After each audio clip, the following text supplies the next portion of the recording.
ये शहर अब हमें निगलने को तैयार है। महंगाई दिन ब दिन बढ़ती जा रही है। सोनू की खांसी खत्म ही नहीं होती और पायल की तबीयत भी खराब रहने लगी है। मैं भी यही सोच रहा हूँ राधा। इस शहर ने हमें कुछ नहीं दिया सिवाय तकलीफों के।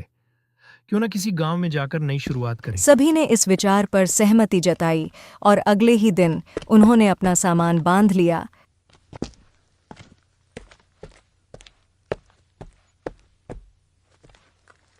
देखो बेटा, हम अब एक नई जगह जाएंगे जहां हम सब कुछ खुद बनाएंगे।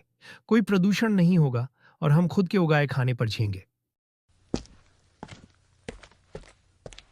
गांव में पहुंचकर उन्हें एक खाली जमीन मिली, लेकिन उनके पास घर बनाने के लिए कोई साधन नहीं था। रघु ने चारों ओर नजर दौड़ाई और एक बड़े मजबूत पेड़ को देखा। पापा, ये पेड़ कितना बड़ा और मजबूत है। क्या हम इसके ऊपर अपना घर बना सकते हैं? ये तो नई बात होगी, लेकिन कोशिश करने में क्या बुराई है। रघु ने अपनी बुद्धि और बच्चों की मदद से पेड़ की शाखाओं पर एक मजबूत और सुंदर घर बना लिया। घर लकड़ी, बांस और सूखे पत्तों से बनाया गया। माँ, ये घर तो जादुई जैसा लगता है। हम अब जमीन से ऊपर रहेंगे। हाँ बेटा, और यहाँ का शुद्ध हवा और प्राकृतिक माहौल हमें स्वस्थ बनाएगा। धीरे धीरे उन्होंने अपनी जरूरत की चीजें खुद बनाना शुरू कर दिया। राधा ने घास और बांस से बर्तन बनाए। सोनू और पायल ने अपने हाथों से झूला तैयार किया। रघु ने आसपास के इलाके में सब्जियां और फल उगाने की शुरुआत की। उनका जीवन पूरी तरह बदल चुका था। उन्होंने किसी बाहरी चीज पर निर्भर रहना छोड़ दिया। उनके खाने पीने की सारी चीजें उनके अपने खेत और जंगल से आती थीं।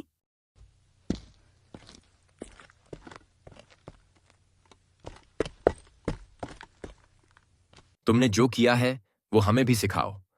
तुमने जो साधन अपनाए हैं वे गांव के और लोगों के लिए प्रेरणा हैं। रघु ने खुशी खुशी सबको खेती और जैविक चीजें बनाने के तरीके सिखाए।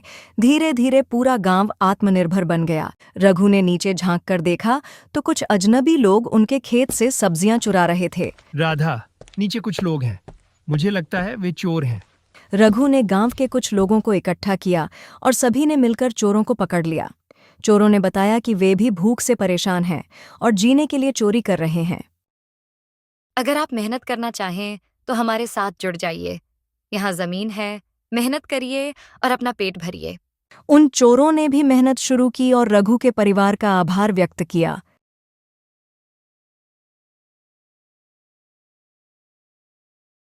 कुछ सालों बाद रघु का पेड़ वाला घर गांव की पहचान बन गया। लोग दूर दूर से उसे देखने आते थे। रघु और उनका परिवार न सिर्फ आत्मनिर्भर था, बल्कि गांव के दूसरे लोगों की जिंदगी भी बदल चुका था। पापा, क्या हम हमेशा यहाँ रहेंगे?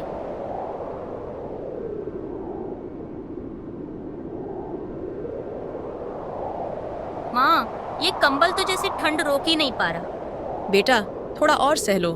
भगवान जरूर हमारी मदद करेगा। माँ, मेरे पैर क्यों सुन्न हो रहे हैं? सुमित्रा, आग जलाने की कोशिश करो। बच्चों को ऐसे देखना बहुत तकलीफ देता है। सुमित्रा गीली लकड़ियों से चूल्हा जलाने की कोशिश करती है, लेकिन बार बार आग बुझ जाती है। ये लकड़ियां भी काम की नहीं रहीं।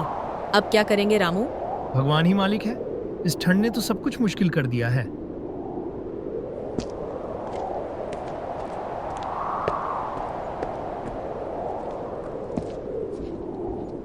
भाइयों, ठंड ने तो हमारी जान पर बनाई है। न कपड़े हैं न लकड़ियां। हमारे बच्चे मरने की हालत में हैं। रामू, यही हाल पूरे गांव का है। पर रघु व्यापारी, उसकी दुकान पर सब कुछ है, पर कीमत इतनी ज्यादा कि हम खरीद नहीं सकते। ये रघु तो अपने मुनाफे के लिए हमें मरने के लिए छोड़ रहा है। अगर वह इंसानियत नहीं दिखाएगा तो हमें उसे दिखानी पड़ेगी कि एकता में ताकत होती है।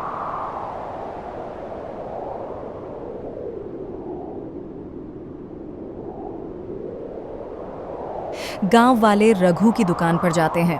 वह अपनी दुकान पर ऊनी कपड़े और लकड़ियां बेच रहा था। रघु भाई, ये ठंड हमारे बच्चों की जान ले रही है। थोड़ा रहम करो। कपड़े और लकड़ियों के दाम कम कर दो। मेरे दाम तय हैं। अगर खरीद सकते हो तो खरीदो, नहीं तो यहाँ से चले जाओ। तुम्हारे अंदर इंसानियत नहीं बची। इतने छोटे छोटे बच्चे ठंड से मर रहे हैं। मुझे अपने मुनाफे से मतलब है, तुम्हारे बच्चों से नहीं। गांव वाले निराश होकर लौट जाते हैं, लेकिन सबकी आंखों में एक अजीब सा संकल्प था।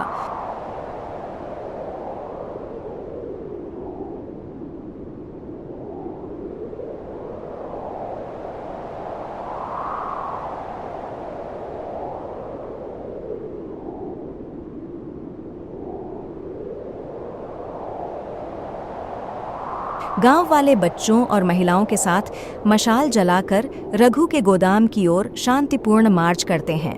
इंसानियत बचाओ और हमें जीने दो जैसे नारे गूंजते हैं। रघु यह देख हैरान हो जाता है।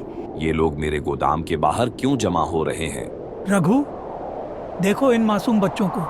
तुम्हारे लालच ने इन्हें ठंड में तड़पने पर मजबूर कर दिया है। क्या तुम्हें शर्म नहीं आती?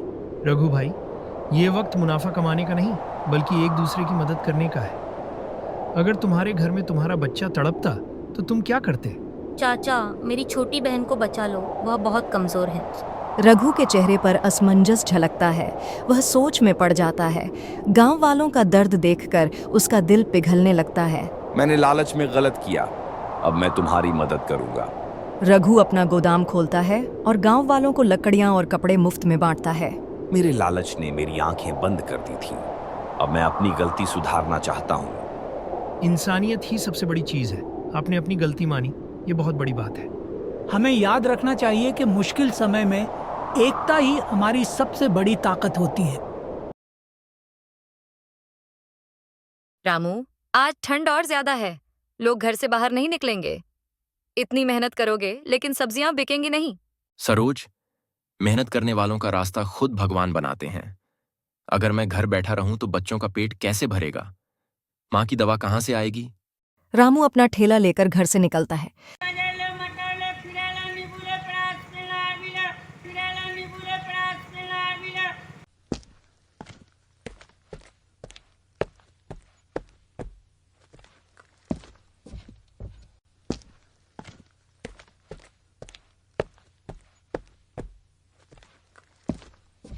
रामू, इतना ईमानदार बनना भी ठीक नहीं है।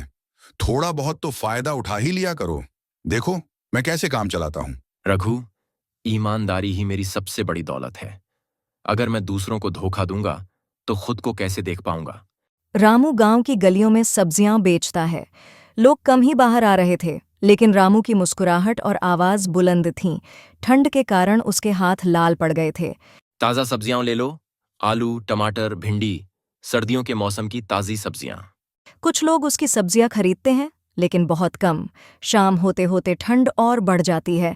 रामू को आज कमाई बहुत कम हुई है।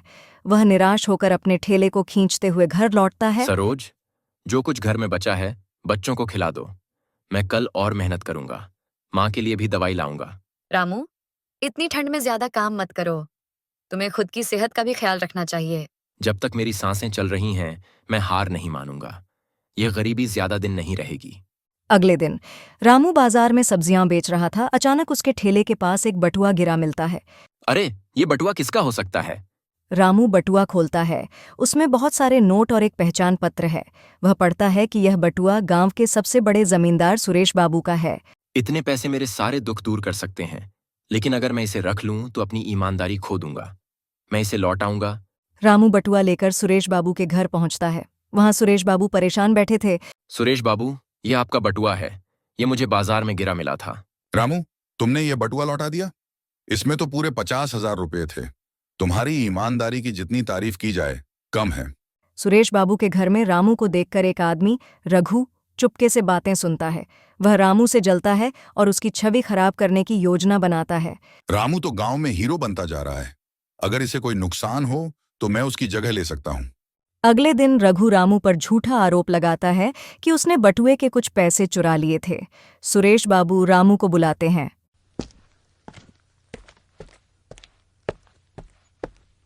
रामू, क्या ये सच है?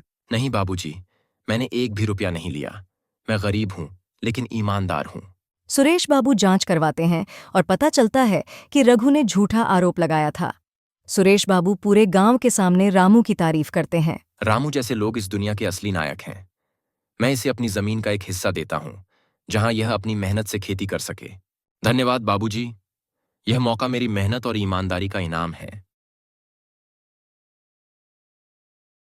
तुम्हारे चक्कर में हमारी जिंदगी बर्बाद हो गई राम प्रसाद। ना घर ढंग का है ना पैसा है। और मैं क्या करूं कमलावती? खेत सूखे पड़े हैं और राजू नौकरी के लिए दर दर भटक रहा है। तुम तो दिन रात बस ताने देती हो। माँ बाबा, मैंने सब सुन लिया। अब तो झगड़ा करना बंद करो। तुम्हारे झगड़े से घर और दुखी हो जाता है। शादी के बाद भी कोई खुशी नहीं है यहाँ। परिवार के बिना कौन सा घर खुशहाल होता है राजू जी। लो, अब ये नई बहू हमें जिंदगी का ज्ञान देगी। सुन, घर में राशन के लिए पैसे नहीं है, ज्यादा बोलने की जरूरत नहीं। माँ जी, पैसे नहीं है लेकिन हिम्मत तो है ना। मुझे एक मौका दीजिए, सब कुछ ठीक कर दूंगी। माँ जी, आपके हाथ का बना अचार तो गांव भर में मशहूर है। क्यों ना हम इसे बाजार में बेचने की शुरुआत करें। लोग क्या कहेंगे, सास अचार बेच रही है? लोग तो वैसे भी कुछ न कुछ कहते ही हैं, लेकिन पैसा हमारा होगा ना। अगले दिन मांझी और सुनीता अचार बनाकर बाजार में बेचने जाती हैं। लोग मांझी के अचार की तारीफ करते हैं और खूब बिक्री होती है। सुनीता, तुझे कैसे पता था कि ये काम चलेगा? माँ जी, जिसमें आपका दिल और मेहनत लगी हो वो जरूर रंग लाती। बाबूजी, पंचायत में कितने छोटे मोटे काम हो रहे हैं, आपके अनुभव का वहाँ अच्छा इस्तेमाल हो सकता है। ये तो सोचा ही नहीं था, कल जाकर बात करता हूँ। राजू जी, आजकल नौकरी के लिए ऑनलाइन आवेदन करना होता है, मैं सब समझा दूंगी। सुनीता, तुम तो कमाल हो। कुछ महीने मुझे बाद एक घर मौका की दीजिए। हालत बदल चुकी है। सुनीता, तेरे कारण घर में पैसा भी आ गया और शांति भी। अब तो पंचायत के लोग मुझे राम बाबूजी बुलाते हैं। बहू जी, मुझे नौकरी मिल गई। देखा माँ जी, जब सब मिलकर एक दूसरे का साथ देते हैं तो हर मुश्किल आसान हो जाती है।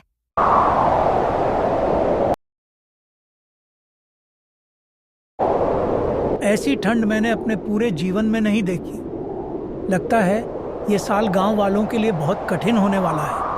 काका, सिर्फ ठंड ही नहीं, फसल भी बर्बाद हो रही है। रघु भैया के खेत में बर्फ जम गई है, अब वो और उनका परिवार क्या खाएंगे।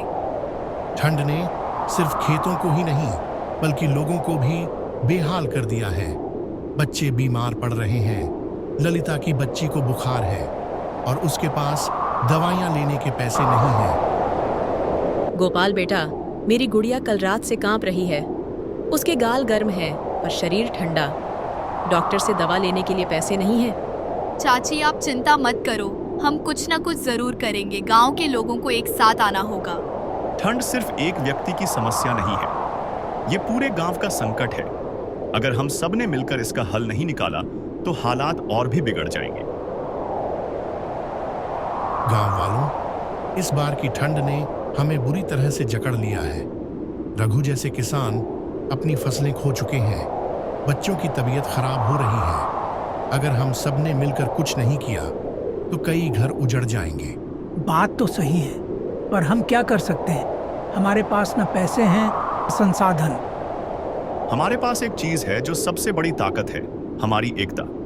अगर हर कोई थोड़ा थोड़ा मदद करे तो हम सब मिलकर इस ठंड का सामना कर सकते हैं। मैं शहर से दवाइयाँ और गर्म कपड़े लाने का इंतजाम करूंगा। मैं और मीरा घर घर जाकर लोगों से पुराने कपड़े और कंबल इकट्ठा करेंगे। मैं चाय बनाकर हर किसी को बांटूंगा। ठंड से लड़ाई में गर्म चाय सबसे बड़ी राहत है।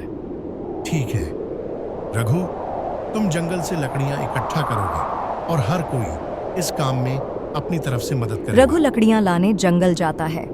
ठंड इतनी ज्यादा है कि उसके हाथ पैर सुन्न हो जाते हैं। रास्ते में वह फिसल कर गिर पड़ता है, लेकिन अपने परिवार और गांव वालों के लिए लकड़ियां जुटाने का जज्बा उसे उठ खड़े होने पर मजबूर करता है। गोपाल शहर से लौटते समय रास्ते में ठंड से बेहाल एक बूढ़े को देखता है।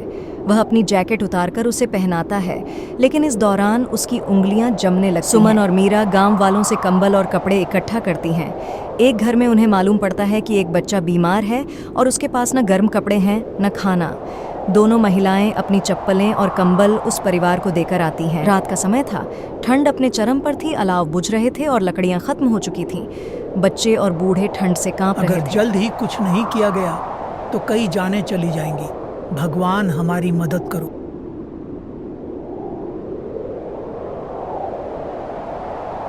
गांव वालों, हमारी मेहनत और एकता ने हमें बचा लिया। अगर हम साथ नहीं होते तो ये ठंड हम पर भारी पड़ती। ठीक कहा, हमने साबित कर दिया कि जब गांव एकजुट हो जाए तो कोई भी